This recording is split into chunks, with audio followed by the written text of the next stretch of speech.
welcome back to the Striha Sports Podcast. I'm your host, Parker Striha, and on today's episode, we are going to be redrafting the first round of the 2017 NFL Draft. I'm by no means a professional, but I do love talking about sports, so thank you for joining me. Now, these picks are not being solely made according to how good the players are today. They're being made based on a lot of criteria that I have kind of in my head as I was putting this together. They're being made based on the team's needs at the time and what players have worked out in the league. So I'll just tell you now, Mitchell Trubisky is not going to stay as the number 2 overall pick. But I kind of went along lines, I'll just start off with the number 1 overall pick. The Cleveland Browns still select Myles Garrett, a defensive end out of Texas A&M. The argument can be made for Patrick Mahomes, but I have them keeping the pick as Myles Garrett simply because he's worked out for them. He's still on the team. He's one of the best defensive ends in the league, so that's kind of how I'm looking at it. If the player that the team picked is still on the team and is still producing, I more than likely kept the pick the same. But other than that, I'll kind of explain it as I go. But yeah, with the number 1 overall pick, the Cleveland Browns select Myles Garrett, a defensive end out of Texas A&M. The original pick was the Cleveland Browns selecting Myles Garrett. One of the best defensive ends in the league. He's still there, still producing at an extremely high level, and so that pick is staying the same. With the number 2 overall pick, the San Francisco 49ers select Patrick Mahomes, a quarterback out of Texas Tech. The original pick was the Chicago Bears selecting Mitchell Trubisky, a quarterback out of North Carolina. This solves any quarterback controversy or problems that the San Francisco 49ers have. This means Trey Lance doesn't go there. Actually, I didn't even think about this. These players going to these teams could completely change everything. Like Patrick Mahomes going here, he may never be as good as he is in Kansas City right now, but we're kind of basing it off of these players are going to be as good on the teams in this draft as they are today. I hope that makes sense. So Patrick Mahomes, regardless of where he is going to be as good there as he is today in this draft. So with the number 3 overall pick, the Chicago Bears select Deshaun Watson, a quarterback from Clemson. The original pick was the San Francisco 49ers selecting Solomon Thomas, a defensive tackle from Stanford. This also answers any problems or questions that the Chicago Bears have at the quarterback position. Deshaun Watson is the second best quarterback out of this draft, and this should put fear in the heart of any other team in the NFC North because now the Bears finally have a franchise quarterback. With the number 4 overall pick, the Jacksonville Jaguars select Christian McCaffrey, a running back out of Stanford. The original pick was the Jaguars selecting Leonard Fournette, a running back out of LSU. Just a couple years ago, Christian McCaffrey was an MVP candidate, or at least close to that. And he's been better than Leonard Fournette has since coming into the league, and I think they're staying at running back, but they're getting arguably the best running back in this entire class. With the number 5 overall pick, the Tennessee Titans select Cooper Kupp, a wide receiver out of Eastern Washington. The original pick was the Titans selecting Corey Davis, a wide receiver out of Western Michigan. Davis really didn't work out in Tennessee, so I have them taking Cooper Kupp, who just this past year was the NFL's Triple Crown winner, or however you want to put that, for receivers. Led the league in receptions, receiving yards, and receiving touchdowns. So, he's going to be crazy with the Titans. With the number 6 overall pick, the New York Jets select Jamal Adams, a safety out of LSU. The original pick was the New York Jets selecting Jamal Adams. He's not on the team anymore, but he really was the only bright spot on that team. And although things didn't work out right, I don't think they should go in a different direction. I think, especially if they're going to get those first-round picks again, if they traded him still, I just think that's the best-case scenario for the Jets. Get a guy who had the potential to be a franchise player. With the number 7 overall pick, the Los Angeles Chargers select Mike Williams, a wide receiver out of Clemson, and that was the original pick. He just signed a 3-year, $60 million deal to stay with LA, so I think the pick has kind of worked out for them. I think it's pretty safe to say that pick has worked out. With the number 8 overall pick, the Carolina Panthers select Dalvin Cook, a running back out of Florida State. The original pick was the Panthers selecting Christian McCaffrey, a running back out of Stanford. Now, Dalvin Cook is probably the second best running back in this entire class. You can put him over McCaffrey if you want, but I mean, McCaffrey's not available anymore, so I have them taking Dalvin Cook, who is one of the best running backs in the league, and he provides a different skill set to McCaffrey, to a Panthers organization that so dearly needs it because they are bad. With the number 9 overall pick, the Cincinnati Bengals select Chris Godwin, a wide receiver out of Penn State. The original pick was the Bengals, selecting John Ross, a wide receiver out of Washington. John Ross is awful. Was a horrible top 10 pick or a top 11 pick wherever they got him, but just bad. Chris Godwin's been one of the best receivers in the league over the past couple of years, so they get him to, if they still get Joe Burrow in the future, he'd be a perfect wide receiver 1 or 2 for him. With the number 10 overall pick, the Buffalo Bills select Tre'Davious White, a cornerback out of LSU. The original pick was the Kansas City Chiefs, selecting Patrick Mahomes. They still get Tre'Davious White, they just get him a lot earlier than they did in real life. Number 1 corner for them, one of the best corners in the league, and I think if he's available, they still take him just earlier than they do in real life. With the number 11 overall pick, the New Orleans Saints select Marshawn Lattimore, a cornerback out of Ohio State. This was the original pick in the 2017 NFL Draft. They did take Marshawn Lattimore, and I don't think that should change. I think he has been one of the best cornerbacks in the league since coming into it. I mean, he did win Defensive Rookie of the Year, which doesn't really mean a lot, but he has been one of the best and most reliable corners in the league, and I don't see the Saints changing that up at all. With the number 12 overall pick, the Cleveland Browns select George Kittle, a tight end out of Iowa. The original pick was the Houston Texans, selecting Deshaun Watson. George Kittle is arguably the best tight end in the league, and Cleveland is going to take him much earlier than he went in real life, secure up that tight end 1 spot, and they have a reliable target for whoever their quarterback is going to be. With the number 13 overall pick, the Arizona Cardinals select Budda Baker, a safety out of Washington. The original pick was the Cardinals selecting Hassan Reddick, a linebacker out of Temple. Although Reddick did perform pretty well in his last year in Arizona, Budda Baker has been one of the best safeties in the league, and I think they're going to take him a lot earlier in this draft than they did in real life. They'll have that 5th-year option with him, and they'll kind of just go from there. Instead of wasting a pick on Reddick, who isn't even on the team anymore, get Budda Baker, who can help shore up that back end of the defense even earlier. With the number 14 overall pick, the Philadelphia Eagles select Derek Barnett, a defensive end out of Tennessee. That was their original pick in 2017, and I don't think it changes. They did just bring him back on a 2-year, $14 million deal, I think, and although he hasn't really had the production that you'd expect out of a number 14 overall pick, he had the strip sack in the Super Bowl that the Eagles beat the Patriots in, and I think they're going to just keep him. He adds depth, whether he's a starter or not, on that defensive line. With the number 15 overall pick, the Indianapolis Colts select Eddie Jackson, a safety out of Alabama. The original pick was the Colts selecting Malik Hooker, a safety out of Ohio State. Eddie Jackson, a couple years ago, you could make the argument for the best safety in the league. His production has kind of fallen off as of late, but I think he's going to go to Indianapolis, which is a much better situation than Chicago is, where he actually ended up in real life. Colts are going to get one of the best safeties in the league at pick 15. With the number 16 overall pick, the Baltimore Ravens select Marlon Humphrey, a cornerback out of Alabama, and that was their original pick.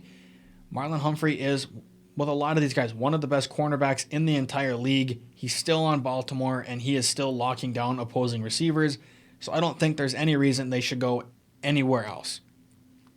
With the number 17 overall pick, the Washington Commanders select Jonathan Allen, a defensive tackle out of Alabama. That was their original pick, and I don't think that should change at all.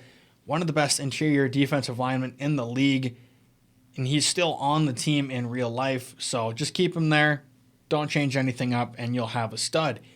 With the number 18 overall pick, the Tennessee Titans select Adoree Jackson, a cornerback out of USC. That was also their original pick. I don't think they did anything wrong by picking him. He may not have been great there, but he was still a solid corner for a little bit before they released him out of nowhere before he went to the New York Giants. But I think that was just a best pick for them. I don't think they should change that.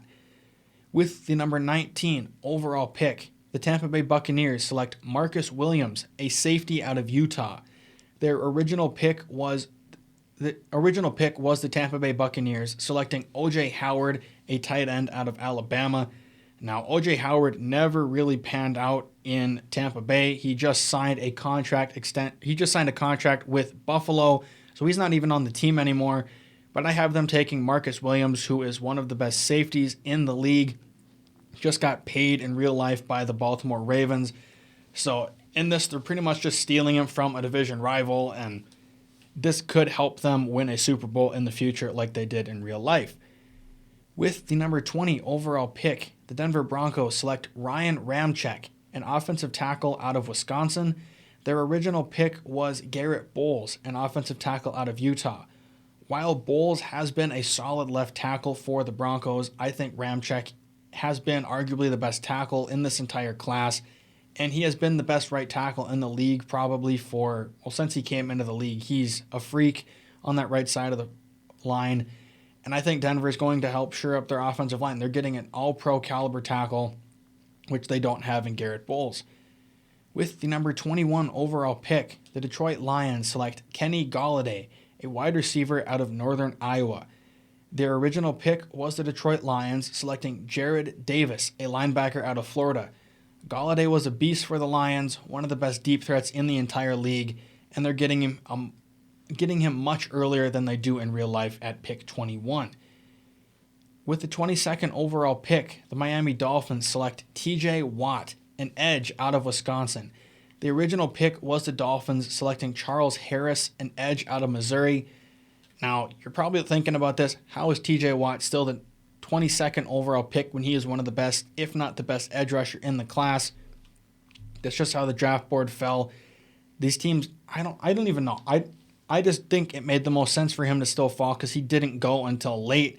And a lot of these teams, I don't know. There's really no way to explain it. I just have him falling here. It made sense in my head when I put this together. Really all there is to it. Dolphins are getting a stud. I'm just going to slide right past that.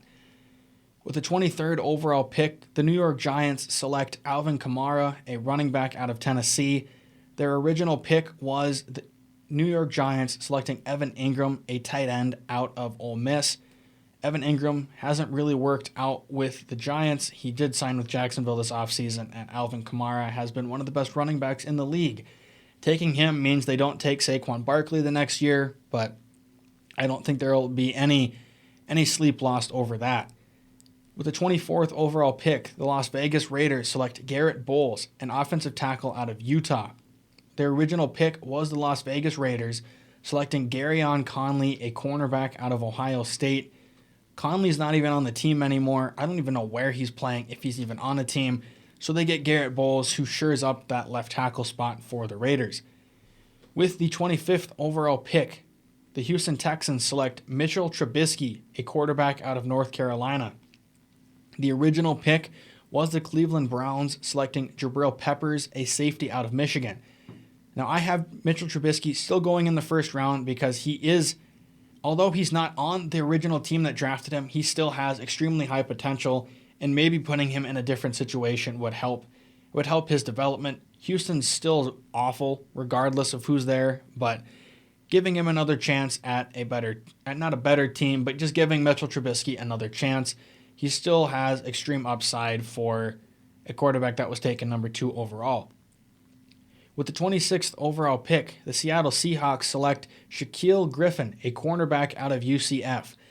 The original pick was the Atlanta Falcons, selecting Takarist McKinley, an edge out of UCLA. McKinley's not even on Atlanta anymore, and Shaquille isn't on Seattle anymore, but he started really producing and developing in those last years of his rookie contract before ultimately signing a massive deal with the Jaguars. I think Seattle takes him a lot earlier than they do in real life and hope he develops faster. With the 27th overall pick, the Kansas City Chiefs select Joe Mixon, a running back out of Oklahoma. The original pick was the Buffalo Bills, selecting Tre'Davious White, a cornerback out of LSU. Kansas City gets their number one and franchise running back right here at pick 27. Joe Mixon is one of the best running backs in the league, and I think this past season he showed that. And despite having some troubles coming out of college, I think he goes to Kansas City where they don't have Patrick Mahomes, but they still have a good team, and hopefully he develops the same way he does in Cincinnati. With the number 28 overall pick, the Dallas Cowboys select David Njoku, a tight end out of Miami. The original pick was the Dallas Cowboys selecting Taco Charlton, a defensive lineman out of Michigan. Taco's not even on the team anymore. I don't even know where he's playing. But they take David Njoku, who I think at this time they still had Jason Witten, but after Witten leaves and retires, they have David Njoku, who is an athletic freak at that tight end position and could be their franchise tight end. With the 29th overall pick, the Green Bay Packers select Jabril Peppers, a safety out of Michigan. The original pick was the Cleveland Browns selecting David Njoku, a tight end out of Miami. Green Bay needed safety help at this time, and if they take Peppers, maybe he develops into a freak like he was projected to be coming out of college. And this might mean they don't sign Adrian Amos or draft Darnell Savage, but I think Green Bay would be willing to bet on the upside of Peppers. With the 30th overall pick, the Pittsburgh Steelers select Juju Smith-Schuster, a wide receiver out of USC. Their original pick was the Steelers drafting TJ Watt.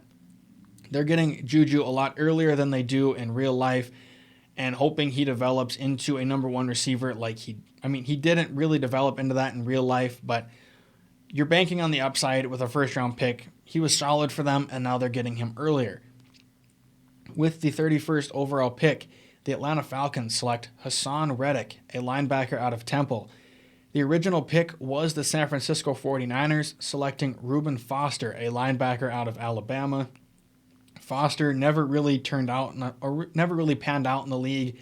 Had a lot of stuff going on off the field that I don't really know enough about to talk about. Unfortunate, he was a great player coming out of college, but the Falcons take Hassan Reddick, who is one of the better pass rushers in the league. He just got paid big bucks by the Philadelphia Eagles, so hopefully he goes to Atlanta and he develops a lot faster than he did in Arizona. And with the 32nd overall pick, the New Orleans Saints select Taylor Moton, an offensive tackle out of Western Michigan.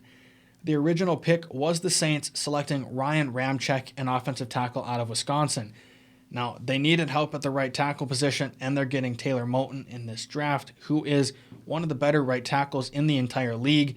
Ryan Ramczyk is long gone in this draft, so take Moton, who is probably the best player available for a position of need. And he's great for the Panthers in real life, so take him from a divisional rival, and that's kind of where I have him going. But as always, I'm your host, Parker Striha, and this has been the Striha Sports Podcast.